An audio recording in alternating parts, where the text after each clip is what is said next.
Are you wanting to create a highly prosperous photography business doing what you love? Or maybe you have a great business already and want to up your game? Then you're in the right place. Master craftsman photographer Lucy Dumas and her guests are here to support you on your journey. Now here's your hostess and tour guide, Lucy. You can't use up creativity. The more you use, the more you have. And that is by the amazing author Maya Angelou. So thank you so much for tuning in again to The Profitable Photographer. And if you want to know more about me, my coaching, have a little conversation, just go to lucydumascoaching.com, Lucy with an I. And so let me tell you about our creative guest today. We'll just jump right in. Bethany Ellen is a celebrated and award-winning maternity photographer. Her lens captures the timeless beauty and profound essence of motherhood. Ooh, I love that. And when she's not photographing her gorgeous clients, she has a huge passion for helping other photographers reach their potential, which is why it's so great she's on my show. So hello. Hi, thanks for having me. Yeah. So where are you, Bethany? Where do you live? I am in Cincinnati, Ohio. Cincinnati. I don't know the song. There was a radio station sitcom I loved that was supposed to be in Cincinnati. So anywho, never mind, because if I try to sing that song, I'll look like an idiot. Is it super cold in Cincinnati right now? It is very, very cold. Very, very like dark and rainy the last couple of days, which I actually really enjoy because I think I might be a vampire. I love it when it starts getting dark outside a little earlier. I'm not a summer person. I'm a summer hater for life, but Cincinnati is land of extreme weather. So it will also be 100 degrees and it could be 100 degrees tomorrow. Nice. Well, San Diego, sorry to say, is pretty moderate most of the time. And I love San Diego. Get too cold. I have a great little vacation rental above my garage. So I've had a couple of listeners come stay there. So that's been really fun. Okay. San Diego's great. It is. I love it. Okay. So tell me a little about your background, what got you either into maternity or into photography in 2 minutes or less. Yeah. So I started in about, I would say like about 10 years ago, 12 years ago now. I worked retail for a very long time. And I worked because I was in college and my parents said, we're not paying for theater school. You've got to find a way to pay for it yourself. And I said, great. I'll be a photographer. That sounds like a great way to make a very profitable income when I have no idea what I'm doing. And for a while, I was very bad at it. And in about, I want to say it was 2017, it was New Year's 2018. I was going to make the annual New Year's post that every photographer does. And I, at that point, had been photographing for about 5 years. I had never taken a class. I literally just wanted to justify the expense of my camera. I had not filed for a business or anything like that.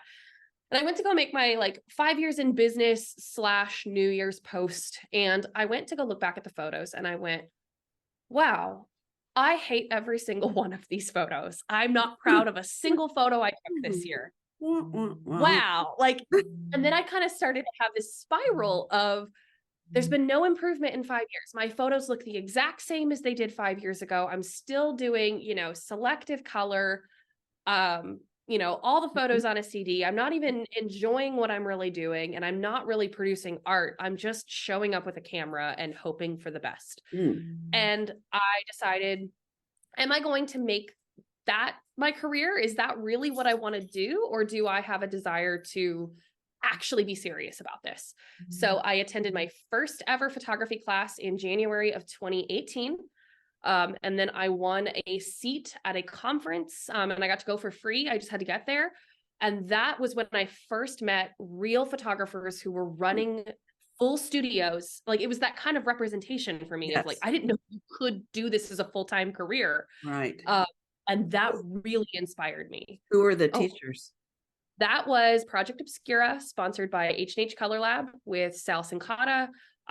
The pools were there, and I believe there was one other photographer I can't think of right now, but she was very, very inspiring. And so that was the first time I had ever really met anybody. Oh, and Michael Anthony, that had been doing this full time and had, I didn't even know you could sell prints. And in fact, I think at one point I was there on set, they had like workshops for us to photograph, and Sal, I remember him saying, don't get your lights out. We have to go natural. We have too many people to get lights out and mess with it. And I looked around, everybody's mad because they can't use lights. I looked around and went, do people use lights outside? Like, I just was so new and so green, and everybody was so kind and didn't act like they were above me. And that really forwarded me into wanting to join the industry.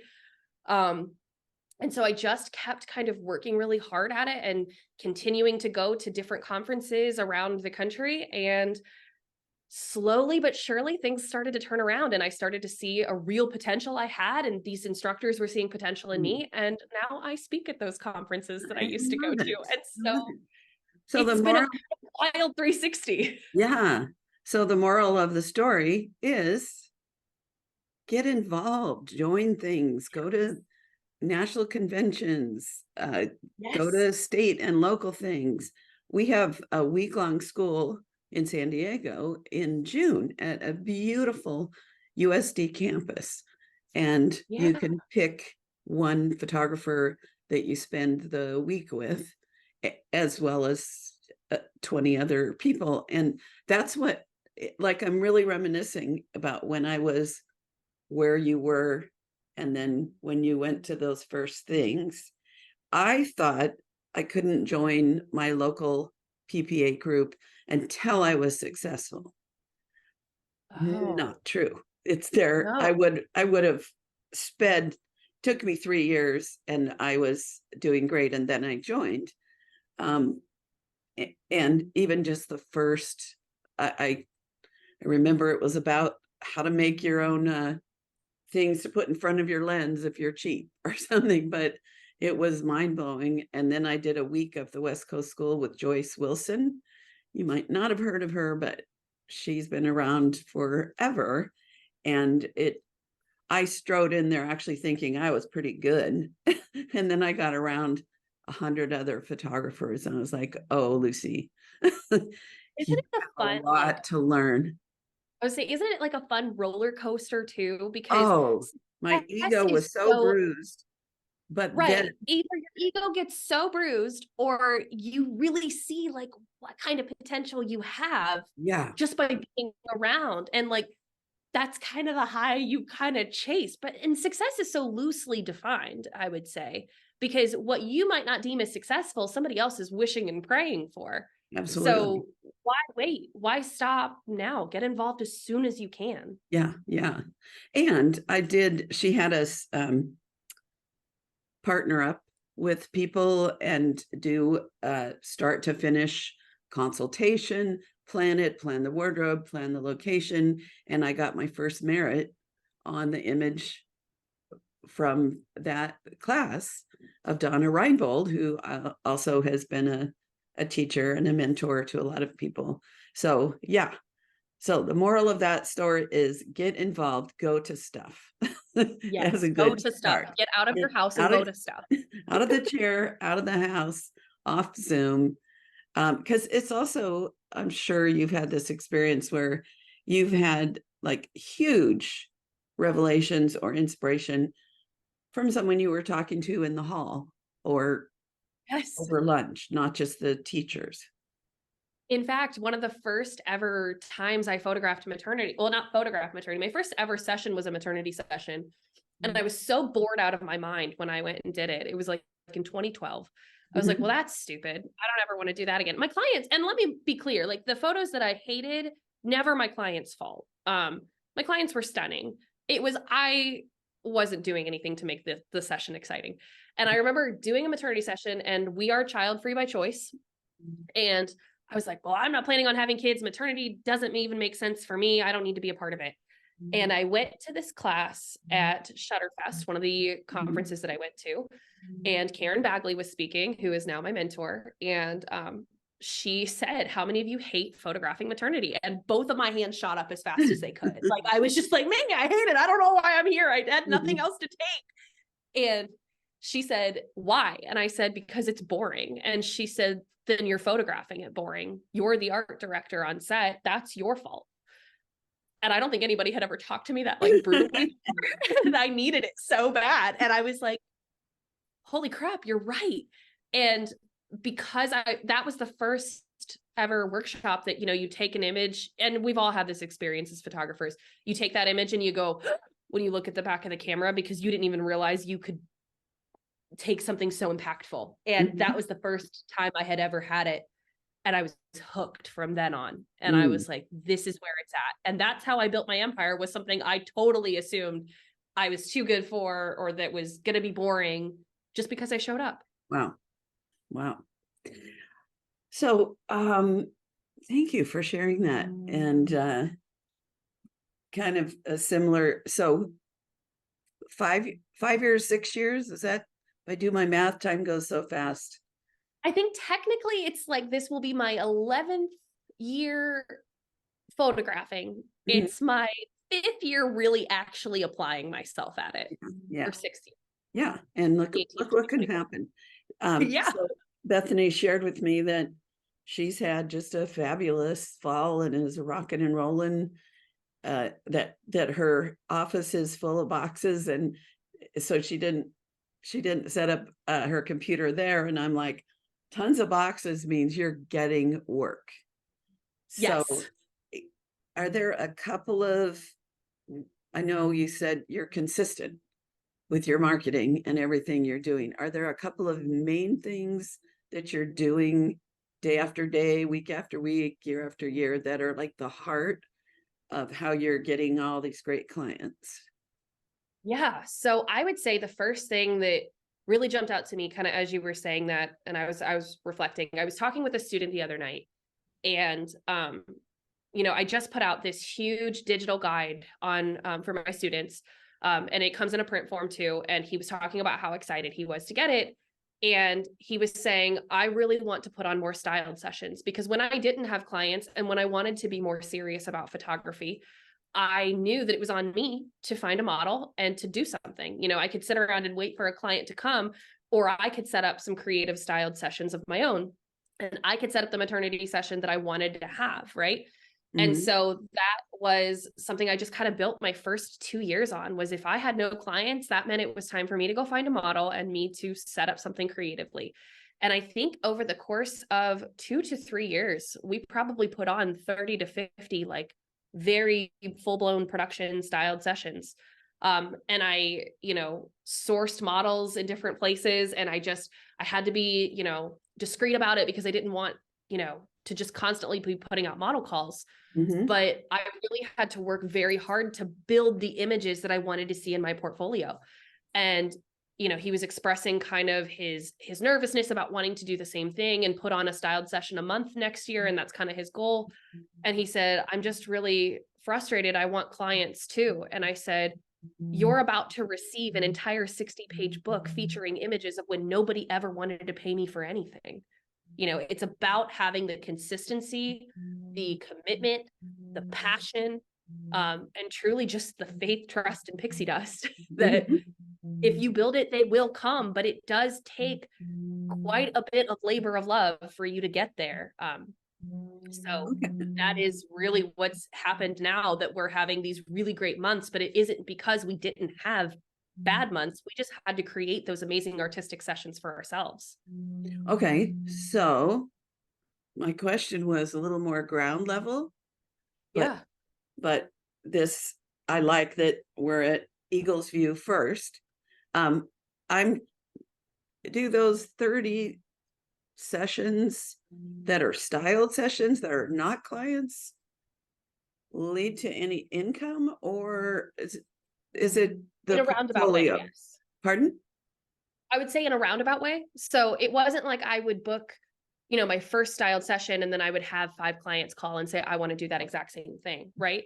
But it was looking at things that inspired me and saying, okay, I want to do something like that, but not the same, because I don't copy. I want to do something for myself. So then, I would find my model, whoever that was. Usually it was a friend of mine that was expecting, or somebody I could find through a local Facebook group or something. I would put on the session, I would buy the maternity gown, or I would rent it, or if I couldn't find what I wanted, I would make it. I would go to the craft store and just figure it out. And I would put that together, and I would showcase the whole thing. I would document, okay, this is what I want to do. This is my goal. I would try to vlog the whole thing if I could, or like blog it, something, journal it, whatever I needed. I would show everybody the final result, and it might or might not get attention depending on how the algorithm goes. But it was partially for my audience to see my portfolio, and it was partially for me to know what I was capable of. And then I would rinse and repeat. Okay. And then I would rinse and repeat. So and then eventually down, started calling and say, oh, sorry. So, but this is you've built a lot of groundwork of a community, of a blog, vlog, people seeing your work, people signing up for things. Just, I'm guessing if somebody does 30 styled sessions and they post it on a Facebook and Instagram that doesn't have followers, the phone's not going to ring. So that I see how that is part of a big, like in marketing, there's not like, okay, do this and you get work. So I see that it's one of those consistent things you do all the time. That's part of I don't know if we're making soup, it's sort of some of the chicken broth or something. Sure. And the vegetables, I would say, would be like, I was utilizing my personal network too. So I was just tapping into. How do you get a personal network? I was using every odd job I had ever done. And I had worked like a series of very strange, I have a very lengthy resume for somebody who's not even 30. Like I kind of jumped into every opportunity that I could find. And so, people from my church that I no longer attend would agree to sit in front of my camera if it meant helping me learn something, because I'm not asking about the models. I'm asking about the people that find your models. How did you build followers that then share? Yeah, no, that's like that personal network is all a part of it. I might have, so like my college roommate's dad, not pregnant, never going to have any more kids. Right. But when I caught him in the grocery store, he would be like, I see all of that stuff you're doing, all of those amazing photographs you're taking. Keep it up. I'm so proud of you, because I remember when you first started. Right. And so it was I don't care if, it's not good enough to, put on a billboard yet. I have a network of people who are rooting for me and cheering me on because they're watching me learn in real time. And so it was being vulnerable enough to share, this is what I'm inspired by. And did I make an image that was necessarily as good as what I was finding from my inspiration or, my original goal? Maybe not, but it was keeping those connections alive through my passion for what I was doing that has a network of people rooting me on, regardless of whether or not they can book with me. What if people don't have a network? They don't go to church. They live in a neighborhood where everyone lives in their backyard. They're introverts. You and I, we're out there in the world. Oh, this is where I'm going to push back, because I am not an extrovert. I am an introvert that can put on I'm also a theater kid. And like I explained that in my workshops, I suffer from incurable theater kid syndrome. So yes, I do love to put on the razzle dazzle, but like when this is over, I'm going to take all of this makeup off and I'm going to sit in my house, and I'm going to need like 6 hours before I go out tonight to a basketball game with my husband's family. And that is not something that I would normally enjoy. Right. But I like to say yes to things. So this is where I push back. If you don't have a network, you need to start building one. And so that's where you're going to need to start saying yes more. If you look around and you realize you have nobody, it's kind of that situation that I looked at where I looked at my photos and I said, I don't have any photos that I like. You got to go get it. Nobody's going to build it for you. You have to start saying yes. You have to start putting on pants, as much as I hate doing that. You have to start joining local organizations that are not photography related, because photographers are not necessarily going to always keep your network alive, right? Right. You have to have a life outside of your job, whether that's church, join a gym, you know, go to the library, start going to local events, but just reach out, say hi, make a friend, because that is what's going to build that network. And marketing is a game of eyes. So I might not necessarily book all of my Facebook friends in a session. They might even book with other people, right? But when somebody says, I'm looking for a maternity photographer in Cincinnati, I get tagged because people see the work I'm putting in. Got it. Right? Mm-hmm. So basically you're saying, if you don't have a life, get a life. Gotta get one. And don't, and it's weird. And don't I would hide say- your light in a bushel, but get out there and let people know what you're up to. What I love, a little aside teaching is, I think also, because you specialize in something, it's much easier for people to know, you know, like, oh, maternity, Bethany, maternity. With me at first, it was weddings, Lucy, then it was babies, Lucy. That's one of the reasons I think, especially at first, having a clear specialty that you communicate, you grow, you do those styled sessions or whatever you're doing, your paperwork, your marketing, everything can be so much simpler when there's a focus, and then people think of you. But I would say emphasis on specialty, emphasis on focus, because it's not, I still photograph weddings. I still photograph families, and I keep those people in my network, because when they say, I know your work is primarily maternity, but I love your style. I want my senior photographed in the same way, but obviously it's a little bit different of a genre, right? I keep those in my back pocket, and I keep that network alive. So that way, you know, as I was starting out, if maternity couldn't pay the bills all the time, sure. Working a wedding was way more fun and more enjoyable to me than having to go put it in another retail shift. Yeah. But it was a matter of, you know, not niching down so far that I totally eliminated most of my audience. Right. When I suggest that people have a niche, I'm not saying, and you're not saying, obviously, we agree on this, that means you don't do anything else. You know, when I was a wedding specialist, if someone came to me and wanted a family portrait or a child's portrait or a dog, I'd say yes. Now, if they wanted me to go to their office and photograph their dental machinery, no. No, but as long as it's relevant, yeah, as long as it's something you want to do. So a specialty doesn't mean we turn away work, but it helps people, you know, it's focus. That's what we do. We focus. Right. And learning how to, I think most of my greatest, I don't want to say achievements, but most of my greatest stories of my career come from just saying yes to something one time, and, you know, saying, you know what, whatever, I'll do it. You have a story you can share with us? You're putting me on the spot, and I'm sorry if you hear like stuff in the background. My dog is Zoom seems to clear out everything. Perfect. Because I'm stressing over here. Okay, let me think. Great example. When I got that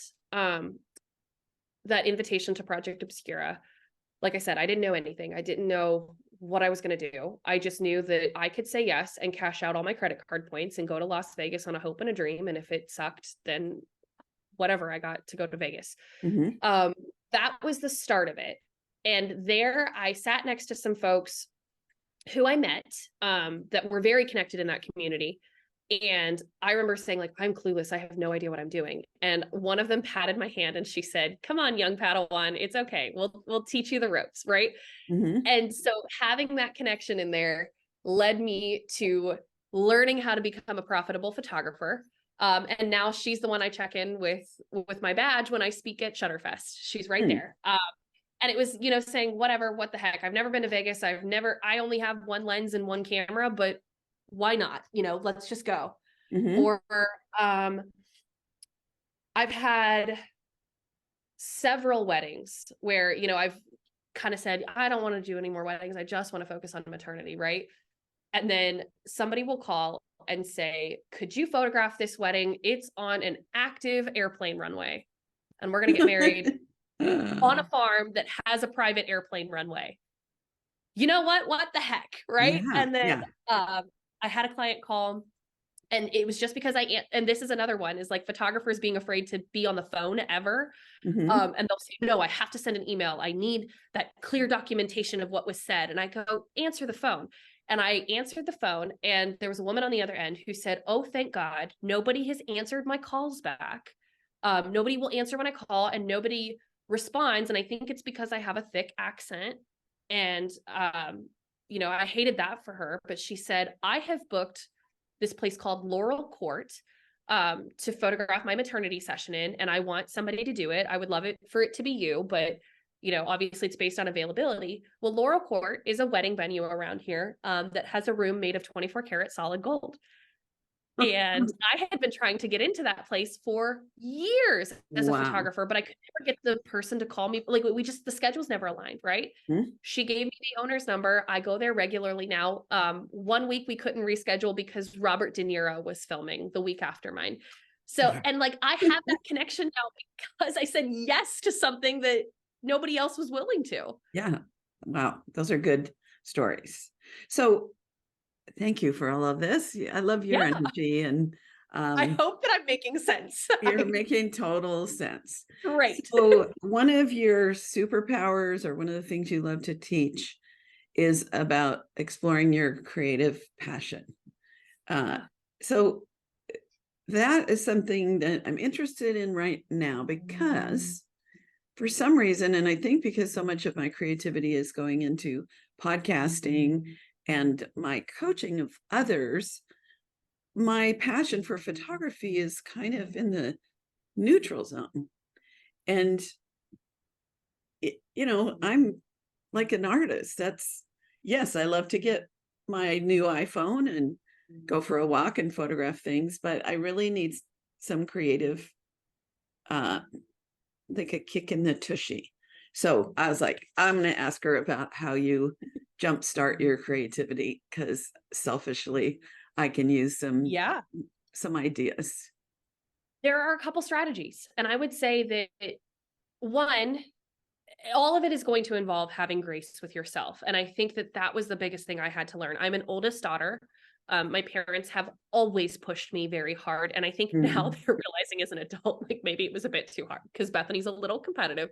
Bethany's a little much. And she speaks in the third person, just like she does sometimes. They're like, maybe you're a little too hard on yourself. I'm like, well, whose fault is that? But, it's learning to speak kindly to yourself, because if it were somebody else, if it were another photographer coming to you and saying, like, I feel like I can't get it started, would you say, well, what the heck's wrong with you? You've been photographing for so many years. What do you mean? Don't you blah, blah, blah. Like, you would not be that rude to them. So don't be that rude to yourself. And there are a couple strategies. One, you can do the craziest thing that you can think of and just mad lib it, write it down. I even love gamifying it. If you've never heard that term, that's like creating a game out of it. So, tell yourself, like, put all of your gear in a hat and pull out one lens, one light, maybe just add different factors in there, right? So you have to photograph a whole session on a 85. Great. I never use primes, and I never use close primes like that. So that's going to push you kind of out of your comfort zone while making it a little fun. The one I teach my students all the time: go to the thrift store with $10 and 10 minutes. Make something happen with $10 and 10 minutes. Go. Vlog the whole thing. That's so fun. Push yourself a little bit more. But also, I think there's power in taking a step back. And so if you really get to the point where you're frustrated, you're burnout, you feel this constant need to seek validation online, for what you've done, or maybe you just feel like nobody cares or understands, that's your time to take a break and put yourself in timeout and say, okay, I'm putting my camera down for 48 hours. I'm not even editing a session. I'm not looking at a session.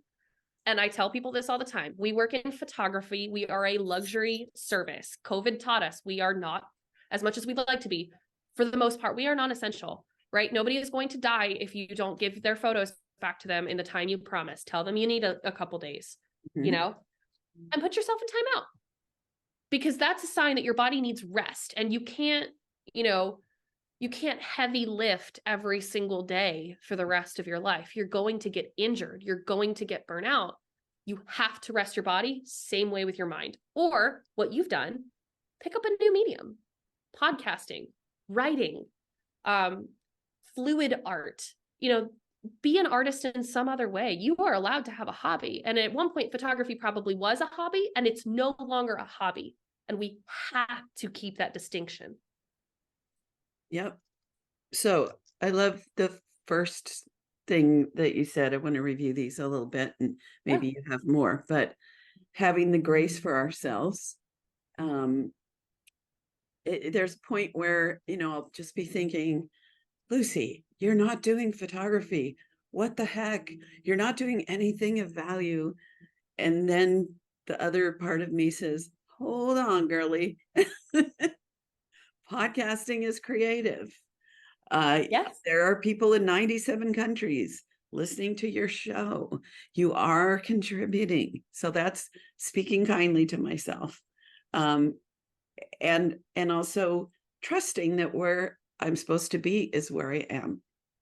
I have a client who's going through a big life change, and she's judging herself that she's not getting farther along right this minute in her photography. And a lot of times I end up kind of like a life coach. When you're coaching, you know, to be successful, everything comes into play.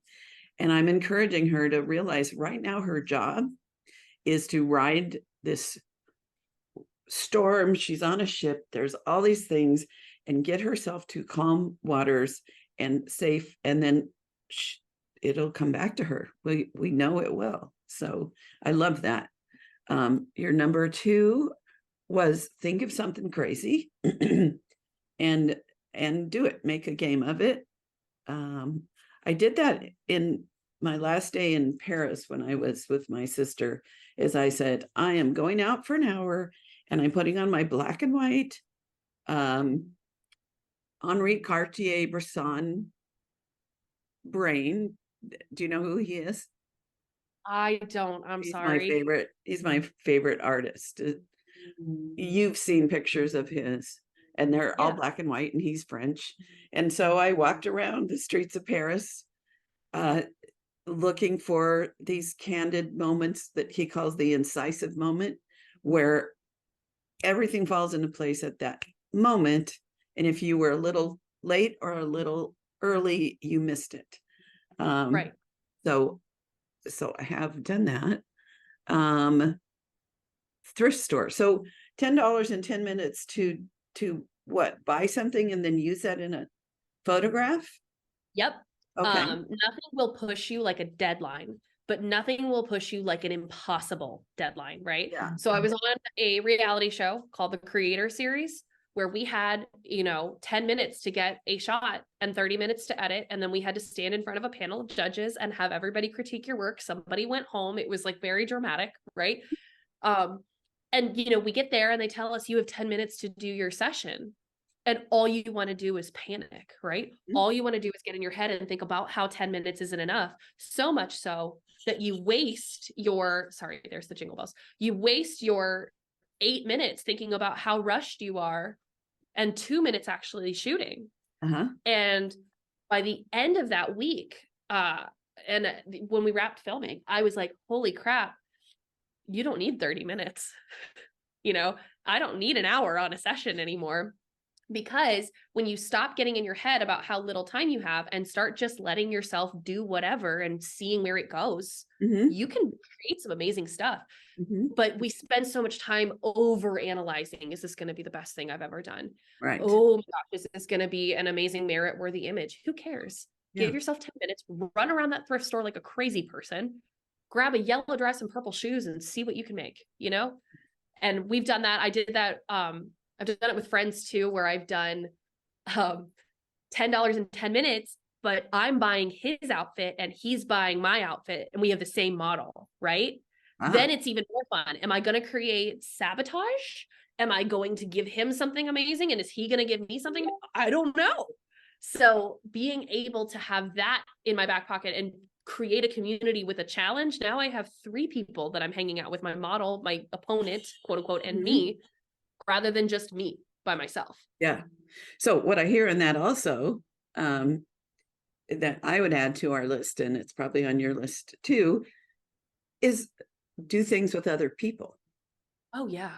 Involve your community. But other photographers, other, just don't sit all by ourselves in our own little world. I'm part of a group of women that the original cast, the original members, we started this group 34 years ago. And at the time it was to support women in a man-dominated profession. Sure. Once things got easier for us and there were more and more women in the industry, then we're like, let's keep our creativity alive. And so every month we come up with something we're either learning or we're doing that we'd never do on our own. Like something really fun is you take a clear Pyrex, it doesn't have to be clear, but a Pyrex pan, you put water in it, you put flowers or anything else you want in the freezer, then you pull it out and you top it with more water, and then you put it against a window. You take the ice cube with the stuff in it, you put it in against a window with a towel under, and photograph these beautiful things that have been frozen. And I would never have done that on my own. And it's so simple. So right. And it's not necessarily going to book you clients. Is anybody going to come and say, I really want you to create this for me? No, but it does show clients that you have the ability to push past whatever blockers may be in your brain and be creative. Yes. And therefore you're able to be creative for them as well. So it's all part of marketing, even if it's just playing. Yeah. So any other strategies for kickstarting your creativity? I would also say, like, if you're really in a rut, photograph something you don't normally photograph, or go learn under somebody, go second shoot a wedding if you've never, or maybe that's not the right, assist on a wedding before you just show up to second shoot or something.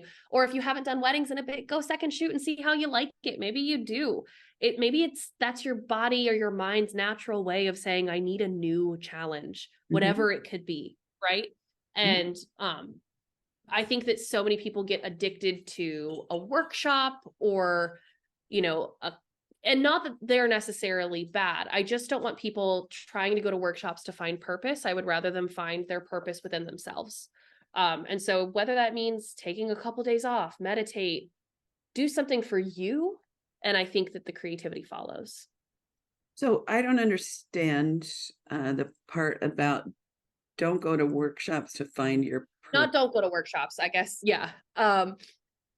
I have been speaking with my students a lot in this is that, if you are in a creative rut, and I see students a lot they think that they're investing in themselves, when in reality, if they would I guess that my point is to get to the root of that rut, get to the root of the rut would be, is it necessarily that I haven't gone to a workshop in a while, or I've had to have this discussion with myself? Do I miss my friends? Do I miss hanging out with my friends? Do I miss that instructor? And do I just miss the wisdom of that instructor? Is my time or my money better spent in mentoring for myself? Is it better spent in producing a creative session by myself? Or and is the workshop worth it? You might be able to say yes to that. But I would rather get to the root of where the rut is happening and see, I'm not being paid enough? Great. Then it's time to look at your pricing strategy. I'm not booking as many clients as I'd like to. Great. Let's look at marketing. Or I haven't created anything for myself in a while. Great. You need to style that session, not somebody else. Got it. Or, I'm not leveling up in my skill, then a workshop is necessary. Right. A workshop where you're learning I don't know, Yes. something new or business. So you just gave me one of the keys to the being kinder to myself is I get inspired when I go to conventions, when I go to workshops, and there's been COVIDs, and I haven't been to a national convention since 2020, just before the shutdown. And so, duh, of course, I've been in my little house and, I've been having this worldwide audience, but from my house. And so I'm giving myself a little extra kindness about, well, of course, those things that keep you sparked. Like last year I was going to go, and then my mom passed a little bit before, and the risk of getting COVID while we were planning her memorial and all of that, and the grieving. She was 99, so it wasn't tragic, it's part of life. But yeah, so I've missed 4, and I love those. And Whippy, I call it WPPI. I don't get the same. To me, it's not a community like PPA. That's my jam. Is, I know so many people and I make new friends, and I've been looking forward to meeting a lot of the people I've had on my show. So thank you, Bethany. Of course. I need to write that down somewhere. Remember, you haven't been able to go to the things that keep you super sparked in the photography. Right. realm. And it's not letting go of the spark too, because I think COVID taught us at any point in time, this could be taken away. Yeah. The event itself, but can we still hold on to the summer camp high after we have packed our bags and unpacked our bags? Yeah. Can we still hold on to the connections that we have made, and can they last us through these really hard times for ourselves? And can we be there for other folks as they experience the same thing? I Mhm. think so many people get addicted to going and get addicted to, I call them like my workshopaholics, or my folks who go to these national conventions, and then they go and they don't necessarily take action. What I have found has pushed me is going, connecting, and learning at all of these. And I've learned things from WPPI and from imaging and from Shutterfest. But then what has actually propelled me forward is to say, oh my gosh, that person inspired me, and now I'm going to go out and do the dang thing. Right. And so many people get lost in that limbo. And I just want them to step out just a little bit more, so that way when they come back, they can say, look what I did, look what I've done for you, for me, for the whole community. Mm-hmm. Mm-hmm. Yeah. Sometimes I have mixed feelings at the photographic exhibits, because of course Green-eyed jealousy monster gets me. What? The green-eyed jealousy monster gets me when I walk through those and I see all of these amazing photographs, and I'm like, well, why didn't I do anything like that? Right. And did I do anything to do anything like that? Yeah. Hard to tell. Yeah. Yeah. And I always thought, because when I'm there, I get almost like an overwhelm, and I sometimes think, is that jealousy? Is that this and that? And one time I was there and I realized what I'm looking at is, let's say there's 100 images in the gallery, and there's probably more. 100 moments when everything came together for somebody, whether it was in person or some of that moment happened at the computer, but like all the energy that just one image contains. And I don't know if you've heard the term HSP, highly sensitive person. Have you heard that term? Yes, I'm one of those. I'm an HSP. And so a part of that angsty feeling was just picking up on this psychic energy of all these incredible images. And yeah, so then I realized, oh, it's not primarily jealousy. It's a bit of awe and overwhelm and all the things. So do you relate to what I'm saying? Oh, absolutely. And again, I think that I have learned I can be mad or I can do something about it. Mhm. And so propelling myself, I don't know how much astrology you follow. I am a Pisces sun, Cancer rising, which just means emotions everywhere. Yeah. And so like I can get so down in my feelings and so emotional about, Mhm. well, I am never going to take that beautiful painterly image that won the Gia and I want to win a Gia and I'm never going to I could sit Yeah. there and wallow about it forever, but I'm sure that Gia winner at one point had a moment where they decided, am I going to whine or am I going to win a Gia? Right. Um, Right. so that is, being able to push past that and not let it discourage you and in fact encourage you to take action, I think is where I want to see more photographers be. Yeah.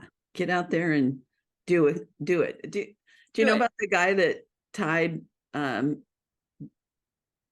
balloons onto his lawn chair? Have you heard that story? Oh, This is true. They might have made a little movie out of it. I don't know if they were weather balloons or just helium balloons. And he tied so many, he thought he would have liftoff a bit off the ground. Well, he ended up 10,000 feet in the airplane airspace. And oh, so they had to safely get him down and they were arresting him. And somebody said, "Why did you do that?" And he said, "Well, you can't just sit there." And yes. so that don't just sit there. I'm not saying he was right. I'm just saying I understand. Yeah, we've got to take action. Now, some action may not be as advisable as others, but Right. move. Love this. So fun. Are you going to PPA convention? Um, Imaging, yes, I will be there. I am walking for Yeah. my photographic craftsman, so I will be there. Yay. Um, Hoping to be around the trade show floor. If anybody has any questions, please come find me. Yeah. So if someone's like, what the heck does that mean? Well, with PPA, there are some degrees we can earn through being of service, through teaching, through serving your local association or state or national. And those are where you earn a craftsman degree and you get this lovely ribbon. And walking means that there's a stage and you get to walk across and somebody special to you puts that around your neck. There's the craftsman, which is your photography is how you earn that mostly. There's some other That's ones. through teaching. That is the teaching degree. Did I say craftsman? Your master's, I said craftsman. Master's is Right. for your photography and your Right. I art. thought I said master. So maybe. Oh no, I didn't hear it. It might have been the Zoom. Okay. So your master's is about your photography. Your craftsman is about service. Yes.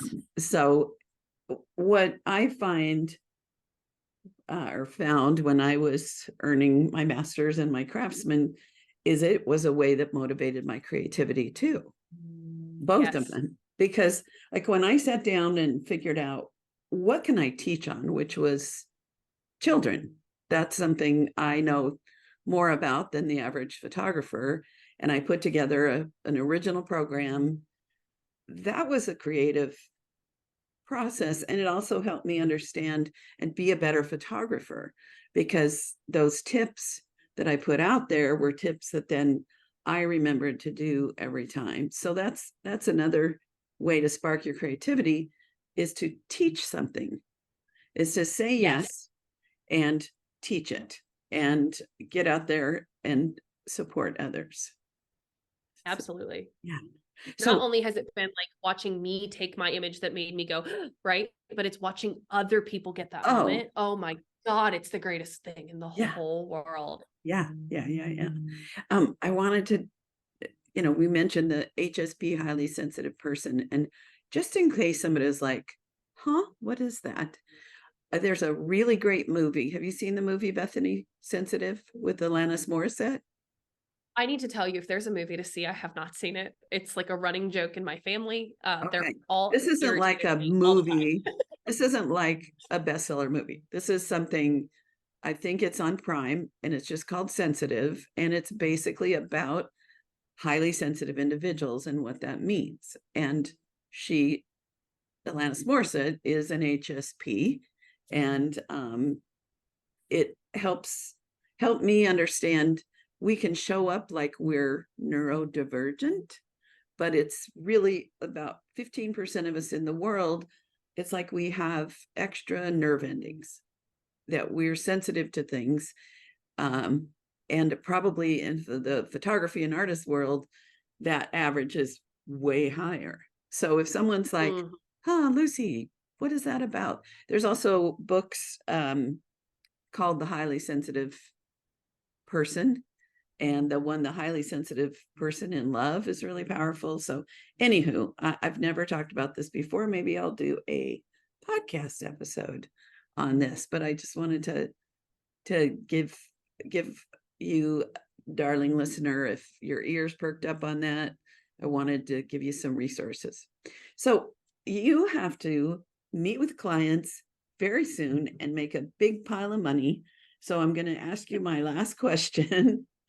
Well, actually, so I'm going to ask you, is there somewhere that are you presenting or teaching somewhere in the near future? Someone wants So to. I have, at all times, I have a Facebook group that anybody can join. It is Bethany Ellen Photography Education. We have information about my workshops there. At this point, I have set my master schedule for 2024. We are teaching I say we, it's me and the dogs. I am teaching a workshop at least quarterly. So if you are interested in any of those, we do everything from, I partner with a local wedding venue, that Active Runway that I mentioned. Every year we do a mock wedding. So that has been a PPA program. It's now going to be a private program through me. So instead of just going to a styled session, you are coming to a real wedding with real couples and real families. And it's a great time. We do a big maternity masterclass. I'm also doing one all focused on print sales in February for when things slow down, if you're looking to revamp that business. So yeah, we've got a lot of fun stuff happening there. We do weekly live, or not weekly, but like monthly lives in the Facebook group. So my initial question, but I love that you shared that and where they can find out more, is are you going to be at places like WPPI, Shutterfest? Do you have Yeah, some? I will be at Shutterfest. I'm teaching at Shutterfest. Cool. And then I will be around at imaging. Sometimes a couple folks have me demo. I just don't have anything finalized yet, but I'll be on the trade show floor. Great. Okay, so my last question is to give you an opportunity to either share something that if we log out of this and like, oh, I wish I'd have mentioned that, or just a wrap up, something to leave the listeners with a little tasty thought. What do you got? I would say just say yes. Just find a way to say yes. I think that there are so many classes and programs, and I'm not saying they're bad. Eventually you will find a way to be able to say no, right? But I think everybody starts with those learn to set boundaries, learn to say no. That's probably bad. You should always have boundaries. But I think we get into a point where we are already trying to figure out how to say no when we could have had a really great story by just saying yes. Mm-hmm. And maybe you just get a dinner table story out of it. Maybe you just get a fun story you can tell at a party, or maybe you get the best image you've ever taken. Mm-hmm. But it's not going to happen if you find a way to say no. So I would say have the courage, have the vulnerability, have the guts to take a step out on a limb. And if you need someone to be your hype person, you find me and I will help you say yes even more. But that's how my journey has become what it is. Thank you. All right. Well, everyone stay tuned for my quick wrap up. And Bethany Ellen, this was really fun. Love your energy. And it's not too early for me, but I haven't quite gotten all my day started. I haven't read my email and stuff. We just hit the ground running. So you got me energized and ready to take on the world. So thank you so much for saying yes to being on the show. Absolutely. Bye for now. Bye. Oh my gosh, I love meeting new people, and especially someone like her with so much energy and vitality and great ideas. So I hope you took in all the goodness, and I'm just going to do a little quickie wrap up. I asked her about a little bit about marketing, and she gave this big picture of doing styled sessions consistently and posting and posting and posting. So I love, in marketing, there's not like one magic thing that you do that and you get work. When you think of some things, some of them need to be big picture, eagle view that you're doing consistently. So I loved hearing that. Okay, and then we talked about strategies for kickstarting our creativity. And she said, and I decided to be honest with you about some of my current creativity kind of neutrality, or at least in the visual world. And she said, we need to have grace for ourselves and be kind to ourselves. So I'm going to keep working on that. To do something crazy, to think up a game or something like, I'm going to take this one lens and one camera, and I'm going to, do X. Have a fun challenge, like go to a thrift store and buy $10 worth of something for 10 minutes and get a model and do photography. That sounds fun. Take a step back and just set it down. She says, don't have to hard charge all the time. Do something else creatively, write, sing, dance, etc.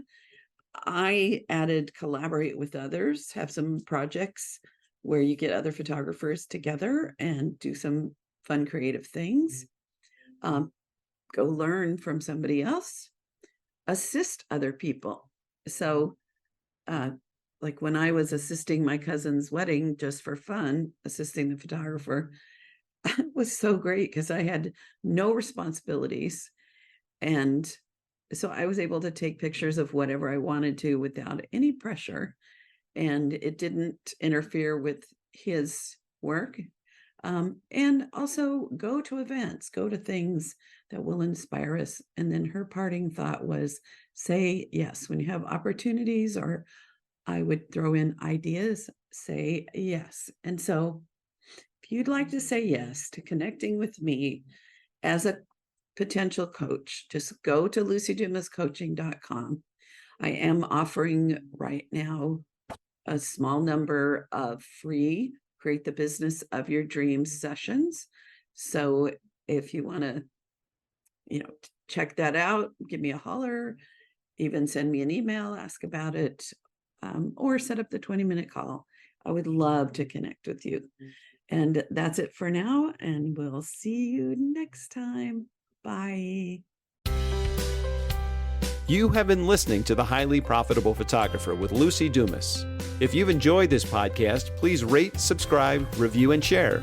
To connect one-on-one and learn more about our coaching programs, just go to lucydumascoaching.com. Until next time, go have fun photographing and selling your work.